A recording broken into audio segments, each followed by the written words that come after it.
about love. Let's talk about it. Talking about love. Let's talk about it. Let's talk about it, y'all. Let's talk about it. Let's talk it with Tracy.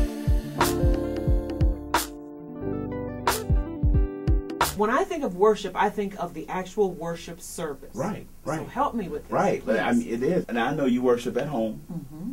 you know, but that's again, what God wants to get us to is the place where when you walk out of the doors of your home, Mm-hmm. when you walk out of the doors of your business, when you walk past the church doors, Mm-hmm. I remember seeing this, and I thought it was a great thing. It was up on the walls of a church as you were leaving. Mm-hmm. It said, now you're entering the mission field. That's true. And I was like, that's a great thing to have Right. on the walls of a church. Right. As you're leaving the church, now here's the real work. This is the work. This is Right. where the rubber meets the road. Right. It's here in Romans 12.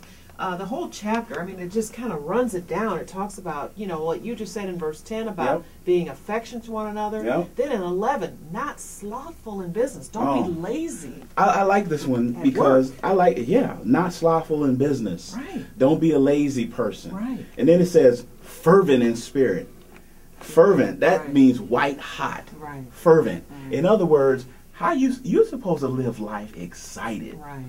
Whatever you're doing in life, whatever how you're relating to your wife, husband, your business, your children, Right. there should be an excitement, Right. a white hot fervency about how you live. I believe God calls that worship because you're living out faith. Mm-hmm. Because you get up every day expecting Mm-hmm. God to really, do something different today, or you're going to see something come to fruition that didn't come yesterday. Right. You're really living a life of faith. What I'm hearing is that worship is a moment-by-moment experience. Absolutely. So, Absolutely. yeah, talking about transforming and renewing my mind. I mean, I really have definitely started doing that today. Let's go to the next verse for a second because I have real trouble with this one. Okay. And at least part of it. Distributing to the necessity of the saints. Okay? Cedric, no. Now, wait a minute. No. That's not where I have the trouble. Oh, okay. This is where I have the trouble.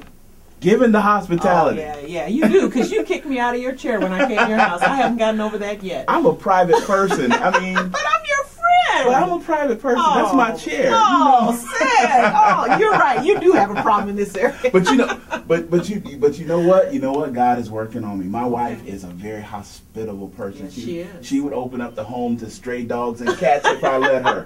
She would. I mean, but it's one of those things where, this is a renewing process. Oh. This is where my mind needs to be renewed because I want to live a lifestyle that God says, man, that smells good. Right. That's worship to me. I'm glad God is dealing with you. Next time I come to your house, get up. I'm sitting in that comfortable chair. Talking about love. Let's talk about it. Let's talk about it, y'all.